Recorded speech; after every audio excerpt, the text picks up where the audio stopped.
Me alegra mucho estar con vosotros después de algunos sábados sin venir. Se nota ya que hace más frío, que ya no están los días más nublados y a la gente se le pegan más las sábanas, ¿no? Pero me alegra ver a todos los que estamos aquí presentes. Me alegra poder compartir con vosotros este día tan especial, tan bonito. Y como sabemos, estamos en unas fechas cuanto menos especiales o curiosas, ¿no? Ya lo vimos con el pastor Carlos Catalán en la mañana, en la escuela sabática, se acerca el día que el mundo celebra como Halloween, ¿no? El Día de los Muertos. Curioso porque se celebra de una forma que sin tapujos, sin filtros, ¿no? Es decir, lo que antes de alguna forma quizás daba miedo o estaba restringido para cierto público, hoy en día lo vemos en escaparates, hoy en día lo vemos en cualquier tienda que entremos, ya vemos hasta en farmacias, ¿no? Que es algo que no tiene nada que ver con el tema y vemos ya cierta decoración que hace alusión a muertos, a temor, a miedo. El día de ayer estábamos en una reunión por Zoom con los jóvenes y yo tenía un compañero con el que terminé teología que él tuvo algunas experiencias de este estilo con el espiritismo y vimos la importancia que es darle su lugar a este tipo de cosas, darle su lugar y llamarle por su nombre a lo que el enemigo quiere hacer, porque solo de esta forma vamos a poder discernir y distinguir qué es lo que viene de Dios y qué es lo que viene del enemigo, a pesar de que lo pinte de una forma divertida, tierna, curiosa, ¿no? Justo el otro día me manda, bueno, el día de ayer me manda mi prometida una foto de su sobrinita, que yo la quiero un montón, vestida de calabaza, ¿no? Disfrazada de calabaza. Y claro, imposible que no de ternurita, ¿no? Una cosita pequeña disfrazada de calabaza que el disfraz le queda grande, pero claro, al final es un poco meternos en esto de, ya, es divertido, pero al fin y al cabo, ¿cuál es el trasfondo de todo esto? ¿Verdad? Y por eso el título de esta mañana lo he querido llamar Amor o Temor. Amor o Temor. Durante los capítulos previos al libro de Isaías, quiero que abramos nuestras Biblias en Isaías. En el libro de Isaías, todos los que tengáis ahí vuestras Biblias, en Isaías 43, versículo 1. Isaías 43, 1. ¿Sabéis? Poniéndonos un poco en contexto en los capítulos previos a este capítulo 43 de Isaías, el pueblo de Israel se había planteado muchas dudas al respecto de Dios. Había dudado mucho de cuál era el papel de Dios y qué hacía Dios con ellos. A causa de su pecado, Dios permitió que Babilonia destruyera su ciudad y que el pueblo fuera sometido a servidumbre durante el exilio. El pueblo pecó tanto que Dios permitió todo esto y el pueblo tenía muchas dudas de si Dios era bueno, si no, qué hacía, si respondía, si no. Ahora, 5 décadas más tarde, el final de su exilio se acerca y la mayoría de los exiliados han nacido en cautiverio, no saben lo que es la libertad en ese tiempo. Es decir, fijaros cómo fue que el pecado actuó, que muchos habían nacido ya en esclavitud, no sabían qué era ser libres, no tenían idea de qué era eso de la libertad. En ese tiempo, el pueblo de Israel había tenido mucho tiempo para reflexionar. Al parecer, para que las buenas nuevas de Isaías 43 se conviertan en buenas noticias para el pueblo, debían aceptar primero, antes que nada, para que Dios pudiera actuar en sus vidas, debían aceptar y reconocer que Dios era el jefe supremo, que Dios tenía la autoridad sobre ellos, sobre su pueblo, sobre todo. Porque claro, el pueblo se había vuelto muy autosuficiente, el pueblo de Israel. Habían creído que por sus actos podían hacer y deshacer, podían mover los hilos de Dios, las manos de Dios, ¿no? Decían, bueno, a ver, si Dios nos ayuda, pues seremos importantes para Él. Y creían que podían tener algo de influencia sobre el actuar de Dios. Sin embargo, para que Dios pudiera actuar, ellos tenían que reconocer que Dios era primero y que Dios tenía la suprema autoridad. Israel es y siempre ha sido el pueblo del pacto de Dios. En 1 Samuel, capítulo 8, vemos que Samuel casi entra en pánico cuando el pueblo de Israel le pide un rey. Y claro, Samuel dice, pero ¿para qué queréis un rey si tenéis al rey de reyes? ¿Para qué queréis un rey? ¿Por qué queréis ser como otras naciones? Muchas veces también nosotros como iglesia queremos ser como otros, ¿no? Y adoptamos las costumbres de otros y nos mezclamos con el mundo y el Señor dice, ¿para qué queréis ser como el mundo? Si yo os he apartado, si sois pueblo escogido, linaje santo, real sacerdocio, ¿por qué queremos mezclarnos con el mundo? Samuel trató de señalarles que el punto de que Israel existiera era precisamente que no iban a ser como otras naciones. ¿Sabéis? El sábado pasado, el 22 de octubre, recordábamos el gran chasco, ¿no? Y el por qué surgió la Iglesia Adventista. Y la Iglesia Adventista surgió para ser diferente, para ser una iglesia diferente, un pueblo que sería el segundo Israel, ¿no? Y las promesas que fueron para Israel también lo son para nosotros el día de hoy. Y sabéis, en este contexto de todo lo que el pueblo de Israel dudaba, del exilio, de la promesa de Dios, entra Isaías 43:1 que dice, ahora así dice Jehová, creador tuyo, Jacob, y formador tuyo, Israel, no temas, porque yo te redimí, te puse nombre, mío eres tú. Quiero que podamos hacer un análisis palabra por palabra de este versículo, ¿vale? Quiero que podamos profundizar en este versículo palabra por palabra. Y vamos a empezar por creador, ¿vale? Ahora, así dice Jehová, creador tuyo, ¿vale? Creador. Cuando pensamos en Dios como creador, es inevitable no centrar nuestra mirada en el Edén, ¿verdad? Cuando Dios creó a todas las cosas y en los días de la creación, solo Dios puede crear de la nada.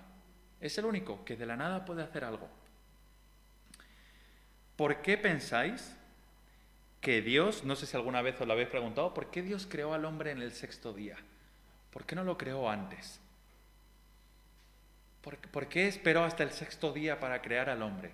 Y no le creó quizás el primero o el segundo y luego fue creando diferentes cosas conforme el hombre ya estaba creado y así veía cómo era el poder de Dios y cómo Dios iba creando. ¿Sabéis? Dios creó al hombre en el sexto día porque pensó en su corona de la creación aún antes de que existiéramos. Es decir, Él ya pensó en que el hombre iba a ser lo bueno en gran manera. Y el hombre no me refiero al género, sino como a la humanidad, ¿vale? Hombre y mujer. Pensó que iba a ser lo más hermoso que había creado. Entonces esperó hasta el sexto día porque Él lo tenía desde el principio en cuenta y fue creando todo para que el hombre pudiera sentirse a gusto en el lugar que Dios había creado. Quiero preguntar a los que sois padres, cuando quedasteis embarazadas a las que sois madres, ¿vale? Y bueno, el padre también ahí ayuda, ¿no? Pone su granito de arena. Cuando supisteis que ibais a esperar un hijo o una hija, ¿esperasteis hasta que nació para comprarle cositas, para decorar la habitación, para dejar todo listo? Ninguno de los tres, ¿verdad? ¿Por qué? Porque desde el momento que sabes ya vas viendo cositas, ya vas comprando cositas, ya vas preparando todo para que el momento en el que nazca lo tenga todo. No llegas al hospital y vas a comprar los 30 pañales y vas a decorar la habitación y vas a ponerte a pintar. Ya lo tienes todo listo, todo comprado para su comodidad. Pues de igual forma Dios pensó en el ser humano y somos la corona de su creación y pensó en que lo tuviéramos todo aún antes de ser creados.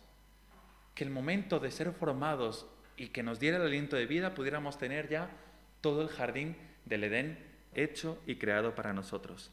Somos importantes para Dios. Él está interesado en nuestra felicidad y en llevarnos por el camino de vida de vuelta a su santo hogar. El salmista escribió en el Salmo, vamos a ir al Salmo 8, versículos del 3 al 6. El salmista escribió lo siguiente pensando en ello. Salmo 8, 3 al 6. Cuando veo los cielos obra de tus dedos, la luna y las estrellas que tú formaste, me pregunto, ¿qué es el hombre para que tengas de él memoria? ¿Y el hijo de hombre para que lo visites? Lo has hecho un poco menor que los ángeles y lo coronaste de gloria y de honra. Lo hiciste señorear sobre las obras de tus manos. Todo lo pusiste debajo de sus pies. ¿Sabéis? Somos importantes para Dios. Somos la corona de su creación. Y el salmista se pregunta, ¿qué somos para que tú nos tengas tan en cuenta? ¿Quién es el hombre? Pues somos la hermosa creación de Dios. De todo lo que Dios puede crear, que no es poco. Es decir, hoy en día el mundo que vemos, veis los atardeceres y os dan ganas de tomar fotos, ¿verdad? A los atardeceres, al cielo, a las flores, a los animales, a las ardillas. Cualquier cosa nos parece hermosa. Pues de todo lo hermoso que Dios ha creado, el hombre es lo más hermoso.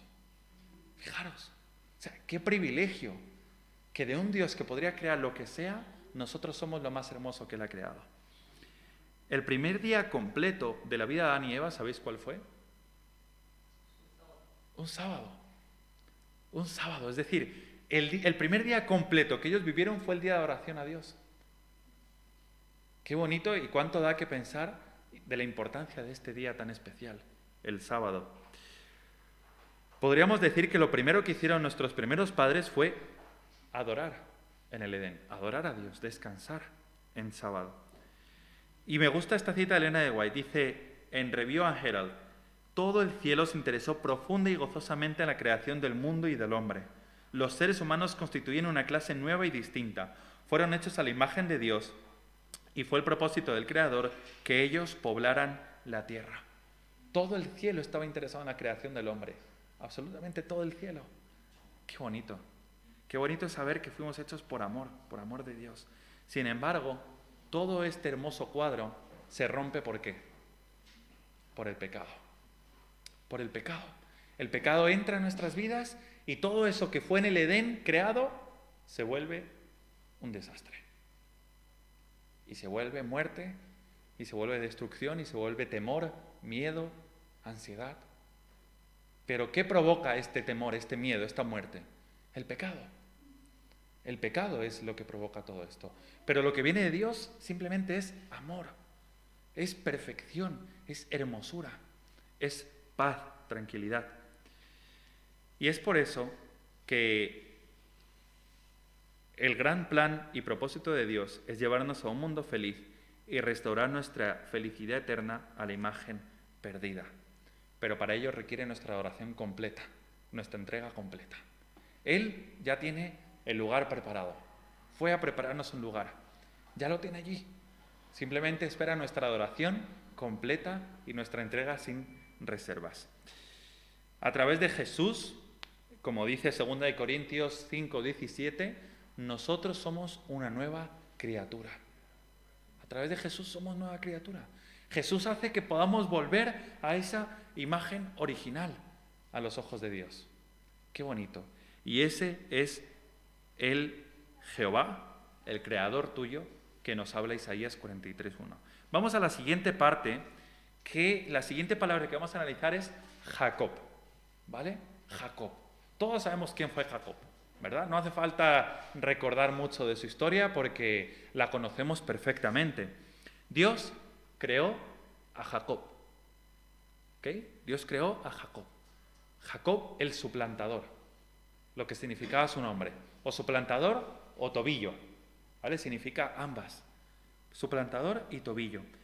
Y todos conocemos la historia de Jacob, la cantidad de cosas que tuvo que pasar antes de convertirse en Israel. Elena de White dice, Dios no abandonó a Jacob. Su misericordia alcanzaba todavía a su errante y desconfiado siervo. Compasivamente el Señor reveló a Jacob precisamente lo que necesitaba, un Salvador. Había pecado, pero su corazón se llenó de gratitud cuando vio revelado un camino por el cual podía ser restituido a la gracia, hacia la gracia de Dios. El pecado de Adán y Eva separó la tierra del cielo, de manera que el hombre no podía comunicarse con su Hacedor. Sin embargo, no se dejó al mundo en solitaria desesperación.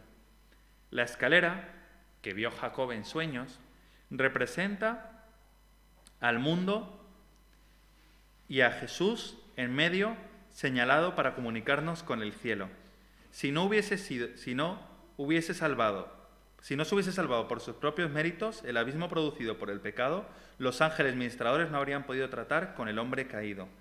Cristo une al hombre débil y desamparado con la fuente del éxito. ¿Sabéis? La escalera que vio Jacob en su desesperación, que unía el cielo con la tierra, era Jesús. Jesús une al hombre pecador con el cielo perfecto. Jesús es quien restaura esa relación rota por el pecado.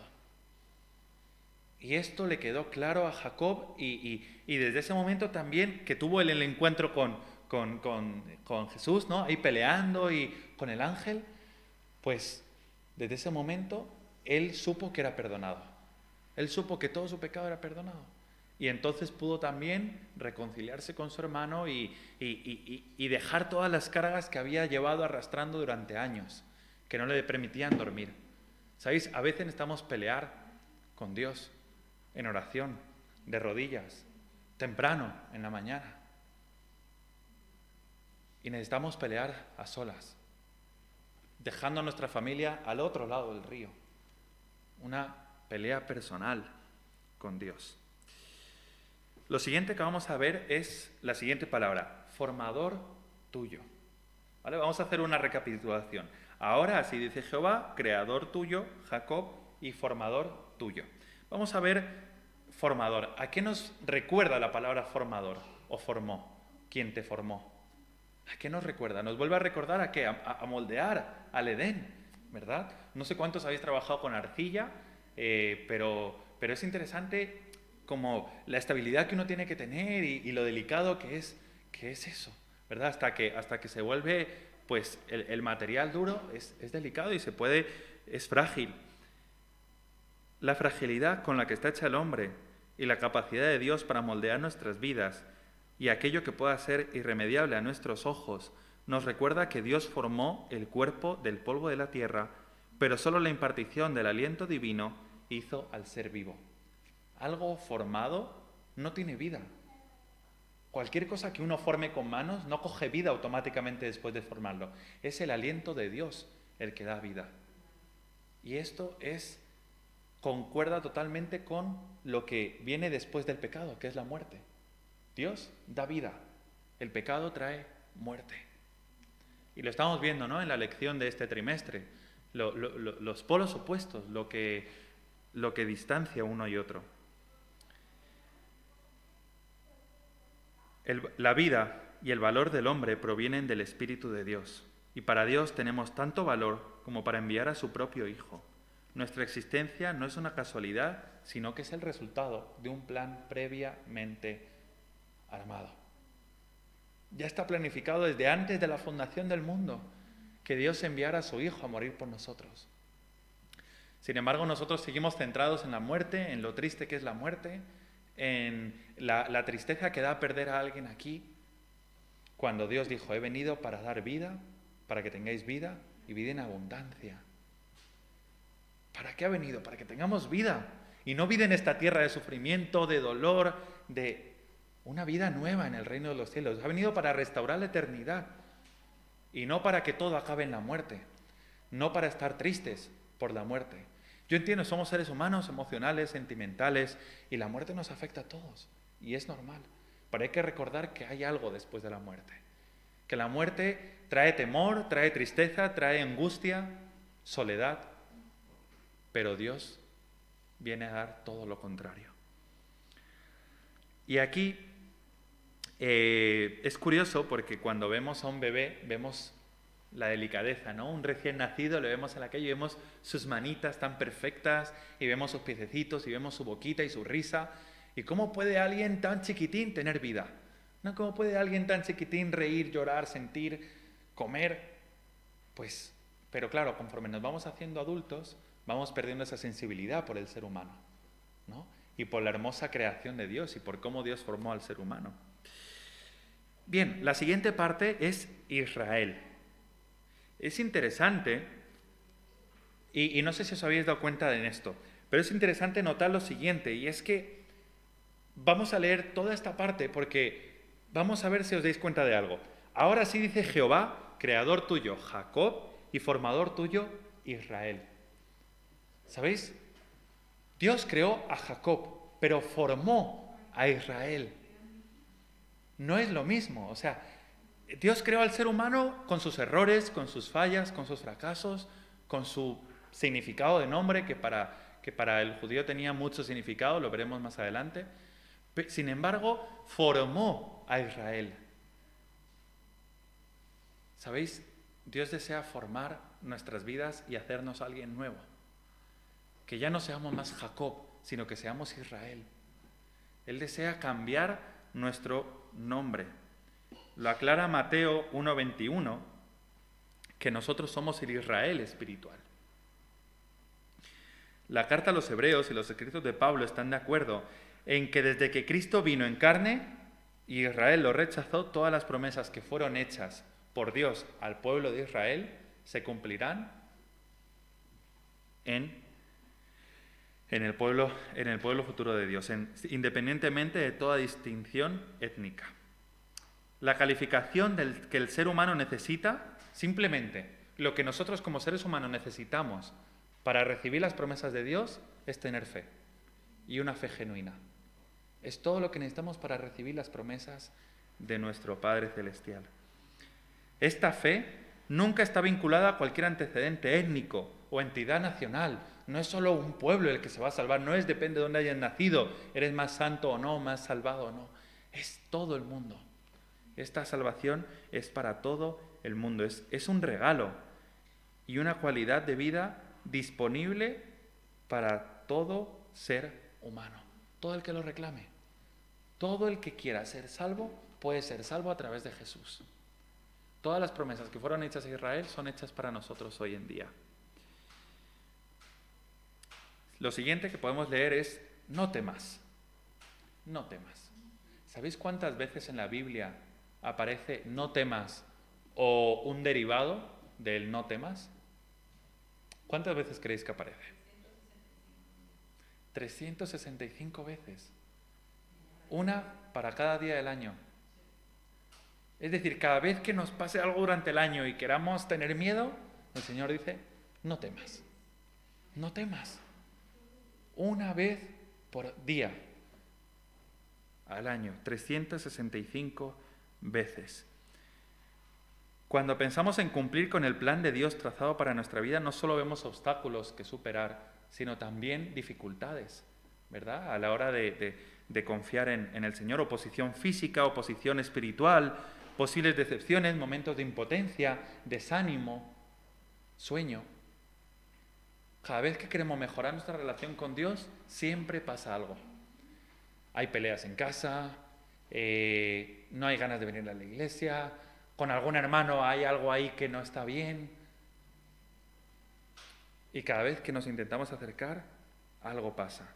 Y aquí es cuando cobra valor la frase del Señor: no temas. No importa qué pase en cada día de tu vida, no temas. Yo estoy contigo. No temas, te he redimido.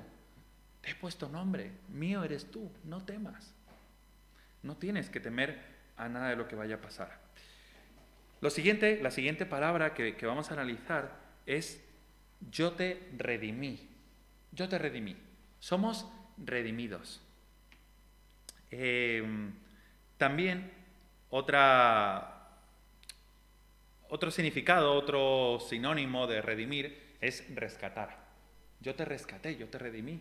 Lo vemos en 1 de Pedro 1, 18 y 19. Yo te rescaté, te redimí. Y sabéis, hablando de rescate, no sé cuántos conocéis o os acordáis del accidente que hubo del avión 571 de la Fuerza Aérea Uruguaya el 13 de octubre de 1972. Resulta que un vuelo que el día anterior había partido de Montevideo, Uruguay, dirección a Santiago, en Chile, se estrelló en la cordillera de los Andes. El accidente aéreo y la supervivencia posterior se conocieron como la tragedia de los Andes y el milagro de los Andes. Para los que no conocéis un poco la historia, os voy a contar cómo sucedió. El avión se estrelló en la cordillera de los Andes, allí en lo alto de la montaña nevada, y muchos murieron a causa del impacto. Muchos de la tripulación murieron a causa de los asientos, los que estaban en la cola del avión también, y todo, pero sobrevivió un grupo de personas. Un grupo de personas sobrevivió y estuvieron allí un tiempo con fracturas, había algún médico por allí, pudo subsanar esas fracturas y seguir adelante, pero a pesar de que se supo que el avión se estrelló y se avisó a los cuerpos de emergencia para que pudieran rescatar a las personas que habían quedado vivas, no les encontraban. Y pasó un día y no les encontró, y pasados 2 días y nada. Al cabo de las 2 semanas de estarles buscando, ya dieron por hecho que estarían muertos y dejaron de buscar. Posteriormente, en el otro bando, estaban allí con frío, durmiendo como podían, y había algunas reservas de comida en el avión. Sin embargo, había un poquito de reservas, sin embargo se acabaron muy pronto, muy pronto. Y estas personas pensaban, oye, si nadie viene a por nosotros, voy a tener que sobrevivir o me voy a morir de hambre. Y entonces empezaron, y cuentan los que sobrevivieron, cuentan que empezaron a rasgar los asientos del avión porque pensaban a ver si había algo de piel debajo del asiento del avión, pero solo había goma espuma. Y empezaron a comer goma espuma, aún sabiendo que eso les iba a hacer mucho, mucho peor. Pero tenían que sobrevivir de alguna forma. Y efectivamente les hizo mucho peor la goma espuma, se comían la piel que cubría los asientos, también se la comían. Una situación terrible. Algunos murieron en ese periodo, otros quedaron con vida. Y posteriormente pasaron aproximadamente mes y medio y fueron en busca de ayuda 3 jóvenes. 3 jóvenes salieron en busca de ayuda, esto ocurrió en octubre, y en diciembre estos jóvenes fueron en busca de ayuda. Caminaron y caminaron y caminaron, y de repente vieron un riachuelo. Después de un par de días o así caminando, vieron un riachuelo y al otro lado unas vacas. Y pensaron, aquí debe haber vida, aquí debe haber alguien. Y vieron allí a lo lejos unas personas y les gritaron, pero estaban tan lejos que no escuchaban, no entendían. Y entonces solo alcanzaron a decir, mañana, ¿no? Y esas personas regresaron al día siguiente y ellos le lanzaron una piedra con un papel y un mensaje que decía, nos hemos quedado en los Andes, somos el avión que se estrelló y hay muchos que están allí a punto de morir. Le lanzaron la piedra y entonces al recibir este mensaje llamaron a las emergencias y fueron a rescatarles. Posteriormente se llegó a saber por alguno de los que sobrevivió que se hizo un acuerdo de que los muertos podrían, los que habrían perdido la vida, podrían servir de alimento para los vivos. Y eso fue algo que fue de gran espanto para la sociedad de ese entonces, pero ellos, el que sobrevivió lo cuenta así, dice, recordamos que decía, Jesús dio su vida por amor en rescate de muchos. Y entonces pensaban que los que morían estaban dando su vida para que otros pudieran ser rescatados. Al final, ellos, por más que lo intentaron, no podrían ser rescatados por sí mismos. Necesitaban un Salvador, necesitaban a alguien que los rescatara. Por más que hicieran lo que pudieran, no podrían salir de ahí. Necesitaban que alguien viniera a rescatarlos. De la misma forma, nosotros necesitamos ser rescatados del pecado. De igual forma, nosotros no podemos salvarnos por nosotros mismos, necesitamos un Salvador. Y es en ese momento que viene un mediador, Jesús, te dice, no temas, porque yo te redimí. Yo te saqué de esa condición, yo te saqué de lo que el pecado significaba y te quiero dar una nueva vida. Yo te saqué de la muerte a la que estabas destinado para darte una vida eterna, para restaurar aquello por lo que te creé. Y es para vivir contigo por la eternidad. Lo hizo nuestro gran mediador, nos rescató pagando el precio mediante el derramamiento de su sangre, pues vino para servir y dar su vida en rescate de muchos. No podemos ser redimidos por nosotros mismos, necesitamos la ayuda de un Salvador, y es en ese momento que entra Jesús en escena, a rescatarnos. Lo siguiente que leemos ya para ir concluyendo, dice, te puse nombre. Te puse nombre. Y esto para nosotros quizás no tenga mucho sentido. Y vuelvo al ejemplo de los papás. y las mamás. A la hora de que tenéis un hijo, ¿ponéis el nombre que veis en cualquier escaparate o pensáis bien qué nombre ponerle? Lo pensáis bien, ¿verdad? Y hay a veces hasta discusiones. No, yo quiero que se llame así. No, yo quiero que se llame así. Bueno, pues le ponemos los dos nombres. No, ni para ti ni para mí, le ponemos los dos. Porque el nombre de alguna forma te va a recordar siempre a esa persona. Tiene un significado especial. Los nombres representan nuestra identidad, no solo porque son una manera conveniente de distinguirnos los unos de los otros, sino porque también nos definen. El nombre que recibimos al nacer no es al azar, no es por suerte, no es Pito, Pito, Gorgorito, te llamo así. No, es un nombre pensado, reflexionado. Es hasta cierto punto profético, captura nuestra esencia, es la llave de nuestra alma. Y la palabra en hebreo para alma es neshama. Y la parte principal de esta palabra, de neshama, ¿vale?, es Shem, es una Shin y una Mem que forman la palabra Shem y significa nombre. Es decir, la parte central de alma significa nombre, ¿vale?, en hebreo. Tu nombre es la llave para conocer tu alma. Es lo que piensan los judíos, ¿vale? La cultura judía piensa así. El nombre es la llave para conocer tu alma. El Midrash nos enseña que a pesar de que la profecía se acabó después de que se terminó de escribir la Biblia, todavía hay una pequeña área en la que podemos experimentar cierto punto de la profecía. Y esto es cuando elegimos un nombre para nuestros hijos. Los nombres son un libro. Ellos cuentan una historia. La historia de nuestro potencial espiritual, así como la de nuestra misión en la vida. Eso explica el fascinante Midrash que dice que cuando completemos nuestros años en esta tierra y nos enfrentemos al juicio espiritual, fijaros lo que piensa la cultura oriental, ¿vale? Piensa que cuando se acaben nuestros años en esta tierra y vayamos al cielo, una de las preguntas más poderosas que nos harán será: ¿cuál es tu nombre? ¿Le hiciste honor a tu nombre? Fijaros, lo importante que es el nombre. En Apocalipsis también nos habla, ¿no?, de que nos dará un nuevo nombre en una piedrecita que solo cada uno conocerá. Dios le da importancia al nombre, porque la cultura judía le daba importancia al nombre. Un cambio drástico de estilo de vida trae consigo una nueva descripción personal. Jacob se vuelve Israel, porque cambia su vida y cambia su nombre, para que ya su nombre no le recuerde más su pasado, su pecado, sino que le recuerde su propósito futuro. ¿Sabéis? Dios quiere darnos un nuevo nombre. Y aquí dice, te puse nombre. Primero dice, te puse nombre, y luego dice, te daré un nuevo nombre. Es decir, recalca la importancia del nombre, del propósito de nuestras vidas, del plan de Dios para nuestras vidas. Y por último, dice, mío eres tú.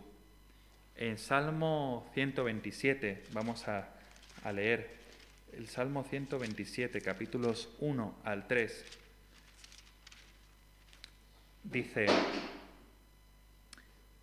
si Jehová no edifica la casa, en vano trabajan los que la edifican. Si Jehová no guarda la ciudad, en vano vela la guardia. Por demás es que os levantéis de madrugada y vayáis tarde a reposar, y que comáis pan de dolores, pues que a su amado dará Dios el sueño. Herencia de Jehová son los hijos, cosa de estima, el fruto de su vientre. ¿Sabéis? Hoy en día, cuando uno piensa en herencia, uno piensa en algo que mereces, ¿verdad? Algo que te han dejado tus padres y que, pues, como tú eres parte de los hijos, mereces. Es algo que te tiene que tocar una parte de lo de tus padres, la herencia. Lo vemos, de alguna forma, como algo que nos corresponde. En Occidente pensamos en herencia como un derecho. En el concepto hebreo, cuando alguien recibe una herencia, era un privilegio. Era algo inmerecido, un privilegio. En Hebreos 2:10 dice que somos hechura, somos hechos a la hechura de Dios. Esto es, que somos su trabajo y no el nuestro. El ser hechos a imagen y semejanza de Dios no es algo que merezcamos. Es algo que Dios nos da como un privilegio. En su gracia incomparable, Él primero nos enseñó nuestra necesidad de un Salvador y la convención traída de nuestro pecado y los primeros deseos de una nueva vida. El aliento más débil de vida espiritual que alguna vez fue respirada por cualquiera de nosotros vino del Espíritu de Dios. Somos su hechura por su gracia, no por algo que merezcamos. Somos herencia de Jehová, son los hijos. Y hasta los padres sois hijos. ¿Vale? O sea, herencia de Jehová son toda la tierra. Todos nosotros somos herencia de Jehová. Y herencia no como algo que merecíamos, sino como un privilegio. Como un privilegio inmerecido. Nuestra salvación es el acto de un Dios creativo. Nuestra santificación progresiva por la cual crecemos en la semejanza de Cristo es trabajo del Espíritu Santo. Que Dios pueda ayudarnos a través del análisis de este versículo y recordar que de Dios es la tierra y toda su plenitud, que tenemos el privilegio de ser llamados sus hijos y que Dios es un Dios de luz y no de tinieblas, que podamos recordar que somos la corona de su creación, que podamos recordar que fuimos hechos para grandes cosas, que en medio de nuestros días débiles, de tristeza, de desesperación, de ansiedad, de depresión, podamos recordar que Dios tiene el poder de transformar. Isaías 43 nos recuerda dos hechos individuales que es adecuado encontrar consuelo. Primero, que Dios nos ama porque Él nos hizo. Nos ama porque nos hizo. Y segundo, que fuimos creados para ser testigos de Dios y darle la gloria por lo que Él es y lo que Él hace.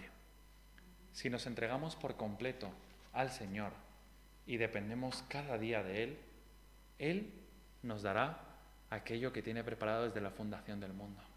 Pero para eso necesita una entrega completa, una entrega por amor y no por temor, una entrega de adoración, una entrega sin reservas. Que podamos recordar en estas fechas que Dios vino a traer vida y vida en abundancia. Pero para que la recibamos debemos entregarnos, confiar en Él y entender que Él es el dueño y Señor de todo. Que el Señor nos bendiga y que podamos cada día depender de nuestro Padre Celestial.